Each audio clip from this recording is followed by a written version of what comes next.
Selamat pagi siswa-siswi SKBB, para kerabat dan sahabatku.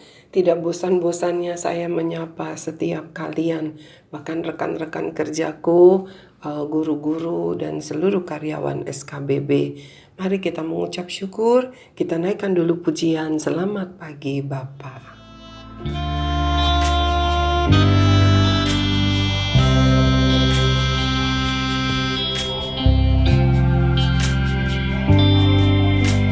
Selamat pagi Bapa, selamat pagi Yesus, selamat pagi Roh Kudus. Terima kasih atas anugerah-Mu. Semalam telah berlalu, ku memuji, ku bersyukur, memuliakan nama-Mu. Allah Bapa, Putra Roh Kudus, terima kasih. Mari kita berdoa. Bapa dalam surga, terima kasih buat kebaikan-Mu yang luar biasa. Kembali kami telah menyiapkan hati kami, piring hati kami untuk menikmati sarapan sorgawi-Mu. Kami tetap ingin dikenyangkan, kami tetap ingin disegarkan, kami tetap ingin disehatkan. Mari ya Bapa, berfirmanlah di dalam nama Tuhan Yesus. Amin. Kita masih melanjutkan dalam tema yang sama, sorga dan neraka. Kalau kemarin berbicara Tuhan menjelaskan kepada kita neraka itu tempat seperti apa. Ya, hari ini neraka itu tempat siapa? Ya, kita mau baca kembali di dalam Matius pasal 25 ayat yang ke-41. Kemarin kita sudah baca ayat ini, kita baca ulang ya. Matius 25 ayat yang ke-41. Dan ia berkata juga kepada mereka yang di sebelah kirinya, enyahlah dari hadapanku, hai kamu orang-orang terkutuk, enyahlah ke dalam api yang kekal yang telah sedia untuk iblis dan malaikat-malaikatnya. Ternyata neraka itu adalah tempat yang Tuhan sediakan untuk iblis dan malaikat-malaikatnya. Loh, kok ada malaikat? Iya, ada malaikat kegelapan, ada malaikat terang. Jadi hati-hati ya. Ada pengajaran yang mengajar kita untuk percaya kepada malaikat-malaikat. Ya, firman Tuhan berkata, kita percaya kepada Yesus Kristus Tuhan. Ada malaikat nggak? Ada malaikat terang untuk melayani kita. Tapi kita tidak menyembah dia. Kita tidak perlu memanggil dia. Ya, karena malaikat itu diutus oleh Tuhan. Seperti ketika malaikat Gabriel diutus untuk menyampaikan firman Tuhan, pesan Tuhan kepada Maria. Ya, kita tidak perlu memanggil malaikat meskipun ada malaikat-malaikat yang disuruh untuk melayani kita. Kita hanya berdoa memanggil Yesus Kristus Tuhan kita. Ingat baik-baik ya, jangan salah. Kita tidak berdoa memanggil malaikat, meminta tolong kepada malaikat. Kita tidak berdoa menyembah kepada malaikat meskipun malaikat itu disuruh untuk melayani kita. Tetapi kita memanggil, berdoa, menyembah kepada Yesus Kristus Tuhan. Mari kita lanjutkan. Dikatakan dalam Matius pasal 25 ayat 41, dikatakan bahwa tempat di mana api kekal itu ada tersedia untuk iblis dan malaikat-malaikatnya.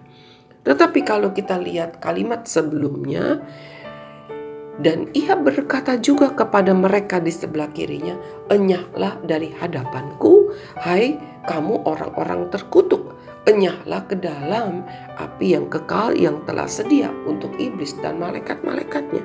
Jadi orang-orang yang terkutuk juga akan ditempatkan di sana. Ya, orang-orang yang terkutuk itu adalah orang-orang yang bagaimana? Mari kita membaca di dalam 25 ayat yang ke-42 ya. Sebab ketika aku lapar, kamu tidak memberi aku makan. Ketika aku haus, kamu tidak memberi aku minum. Ya. Ketika aku seorang asing, kamu tidak memberi aku tumpangan. Ketika aku telanjang, kamu tidak memberi aku pakaian. Ketika aku sakit dalam penjara, kamu tidak melawatku. Anak-anak yang Tuhan sayang. Jadi intinya di sini kita melihat bahwa orang-orang yang terkutuk adalah orang-orang yang tidak melayani Tuhan, yang tidak melakukan kehendak Tuhan. Kata melayani di sini bukan berarti hanya pendeta, hamba Tuhan, orang-orang yang melayani di gereja. Melayani Tuhan artinya melakukan kehendak Tuhan. Mari kita membaca lagi di dalam 2 Tesalonika ayat yang pertama, pasal yang pertama, 2 Tesalonika pasal pertama ayat yang ke-8 dan 9. Ya. Dan mengadakan pembalasan terhadap mereka yang tidak mau mengenal Allah dan tidak mentaati Injil Yesus Tuhan kita, mereka ini akan menjalani hukuman kebinasaan selama-lamanya, dijauhkan dari hadirat Tuhan dan dari kemuliaan kekuatannya. Jadi kita lihat, kalau dalam Matius pasal 25 ayat 41 dikatakan bahwa neraka itu tempat di mana kegelapan yang paling gelap ada api kekal, itu untuk si iblis dengan malaikat-malaikatnya, ya, malaikat iblis begitu, dan juga tempat bagi orang-orang terkutuk, yaitu orang-orang yang tidak mau melakukan kehendak Tuhan. Dalam 2 Tesalonika 1 ini dikatakan juga untuk orang apa? Orang yang dijauhkan dari hadirat Tuhan. Ya, orang yang bagaimana? Orang yang tidak mau mengenal Allah dan tidak mau mentaati Injil Yesus Tuhan kita. Jadi perhatikan baik-baik loh. Buat setiap kita, tua, muda, besar, kecil. Tuhan mau kita menjadi orang-orang yang mentaati Injil Yesus Tuhan. Ya. Jangan sampai kita masuk ke dalam, kita mengalami hukuman kebinasaan yang kekal selama-lamanya. Mari kita mau baca lagi di dalam Wahyu pasal 21. Wow, Miss Grace firman Tuhannya dari kemarin takut-takutin. Enggak, kita harus dengar ini. Kita harus tahu ini. Wahyu pasal 21 ayat yang ke-8. Ya, tempat siapa lagi tuh? Ya, tetapi orang-orang penakut, orang-orang yang tidak percaya, orang-orang yang keji, orang-orang pembunuh, orang-orang sundal, tukang-tukang sihir, penyembah-penyembah berhala, dan semua pendusta, mereka akan mendapat bagian mereka di dalam lautan yang menyala-nyala oleh api dan belerang. Inilah kematian yang kedua. Ya, setiap kita akan mengalami kematian. Tetapi kematian dikatakan meninggal dunia. Kenapa kita meninggalkan dunia? Tubuh kita binasa, tubuh kita menjadi busuk, lalu kembali menjadi tanah, begitu, menjadi debu. Tulang juga tidak menjadi berguna lagi, hancur lama-lama. Tetapi kemana roh kita yang tidak bisa mati, ya, roh kita yang tidak bisa lenyap. Nah, roh kita itulah yang akan mengalami kematian kedua, masuk ke neraka. Apabila kita menjadi bagian dari orang-orang penakut, ya, penakut di sini maksudnya takut kepada si iblis, tapi tidak takut kepada Tuhan. Ya, takut kepada si iblis. Dan orang-orang yang tidak percaya apa? Percaya kepada Yesus. Orang yang tidak menerima Kristus Yesus Tuhan sebagai juru selamatnya. Orang-orang yang keji, orang-orang yang membunuh, orang yang sundal. Meskipun dia percaya kepada Kristus, tetapi dia keji, dia membunuh, dia cabul. Ya. Apalagi masih suka pergi kepada dukun-dukun, kepada peramal-peramal, ya, menyembah berhala, dan semua pendusta, pembohong. Mari anak-anak, Kita tinggalkan semua itu. Mari saudara-saudaraku, mari sahabat-sahabatku, tinggalkan semua itu. Kita mau belajar menjadi orang-orang yang setia, menjadi orang-orang yang taat. Dengan pertolongan Roh Kudus, kita pasti sanggup untuk menjadi orang-orang yang taat. Ya. Mari kita mau baca ya satu ayat yang terakhir. Lukas pasal yang ke-12, Lukas, kenapa jadi terbalik ya? Lukas pasal 12 ayat yang ke-5. Lukas pasal 12 ayat yang ke-5. Aku akan menunjukkan kepada kamu siapakah yang harus kamu takuti. Tadi dikatakan orang-orang yang penakut ya. Takutilah dia yang setelah membunuh mempunyai kuasa untuk melemparkan orang ke dalam neraka. Sesungguhnya aku berkata kepadamu, takutilah dia. Ya, jadi jelas sekali. Kita tidak perlu takut ya kepada mereka yang mungkin membenci Kristus sehingga membenci kita. Kita tidak perlu takut kepada si iblis, tetapi kita perlu takut kepada Dia. Huruf besar di sini berarti Tuhan Kristus sendiri, Allah Bapa sendiri. Kenapa? Sebab hanya Tuhanlah, hanya Kristuslah yang telah memberikan nafas hidup kepada kita, yang dapat melemparkan kita ke dalam neraka. Iblis menyeret kita ke dalam neraka dengan tipuannya. Kita tidak mau menjadi orang-orang yang terseret oleh si iblis, atau menjadi orang yang dilemparkan oleh Tuhan ke dalam neraka. Karena kita tidak takut kepada Kristus. Ketika kita takut kepada iblis, maka dia menyeret kita ke dalam neraka. Tetapi ketika kita takut kepada Kristus, kita mentaati perintahnya, kita menghormati dia, maka kita akan dibawanya masuk ke surga. Kita akan menempati tempat yang telah disediakan olehnya bagi kita di surga mulia.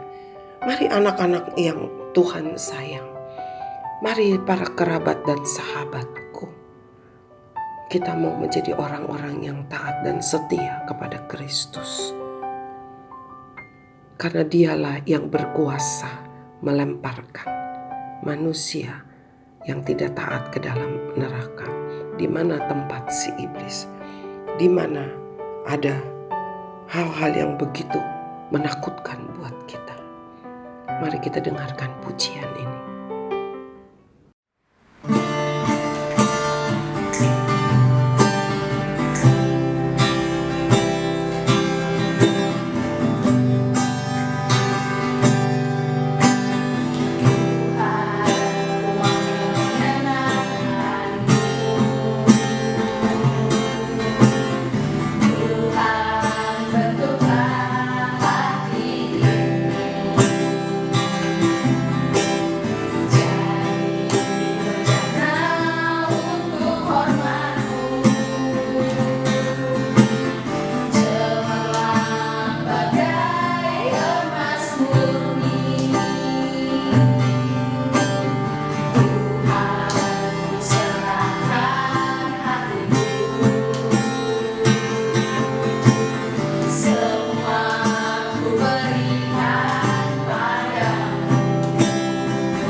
Mari kita berdoa. Bapa dalam surga, terima kasih buat cinta-Mu. Hari ini kembali kami menjadi gentar. Tetapi kami mengucap syukur. Kami gentar bukan karena kami takut kepada iblis. Bukan karena kami tunduk kepada iblis. Tetapi kami gentar. Karena kami mau setia kepada Tuhan. Karena kami mau menjadi orang-orang yang taat kepada Tuhan. Kami tidak mau menjadi bagian dari orang yang cabul. Orang yang menyembah kepada berhala. Orang yang masih percaya kepada perdukunan. Kepada ramalan-ramalan. Orang yang masih hidup taat kepada si iblis. Mari ya Tuhan, hamba berdoa pada saat ini bagi para keluarga, para anak-anak, sahabat dan kerabatku yang masih hidup di dalam penyembahan kepada berhala, kepada dewa dan dewi. Aku berdoa di dalam nama Tuhan Yesus. Aku lepaskan, aku hancurkan rantai-rantai ikatan penyembahan berhala, rantai-rantai ikatan penyembahan kepada roh-roh jahat, kepada ramalan, kepada sihir, kepada perdukunan di dalam nama Tuhan Yesus. Bila keselamatan di dalam Kristus Yesus Tuhan terjadi di dalam hidup dan keluargamu, turun-temurun sampai kedatangan Tuhan yang kedua kali. Aku berdoa Tuhan, tutup bungkus setiap kami dengan kuasa darah-Mu. Keluarga besar kami dengan kuasa darah-Mu ya Bapa. Supaya kami tetap ada di dalam kekudusan-Mu. Supaya kami tetap ada di dalam pimpinan Roh Kudus. Kami tidak hidup di dalam dosa. Kami hidup setia sampai akhirnya. Setia kepada Kristus Yesus Tuhan. Dan kami masuk ke dalam rumah di mana Tuhan telah sediakan bagi kami, yaitu sorga mulia. Di dalam nama Tuhan Yesus kami berdoa, kami mengucap syukur. Amin. Anak-anakku yang Tuhan sayang, tetaplah setia kepada Yesus Kristus Tuhan. Dan bagi engkau yang belum menerima Yesus Tuhan sebagai Tuhanmu, mari hari ini, pagi ini, terima Dia. Katakan, Tuhan Yesus, aku menerima Engkau sebagai juru selamatku. Ampuni dosaku. Ampuni hidup penyembahan berhalaku. Ampuni kalau aku suka kedukun, aku suka meramal, aku ikut ramalan-ramalan. Ampuni aku. Aku mau mengikut Kristus. Aku mau terima keselamatan itu di dalam nama Tuhan Yesus. Terimalah keselamatan yang daripada Yesus Kristus Tuhan. Sampai berjumpa di minggu yang mendatang. Tuhan Yesus memberkati.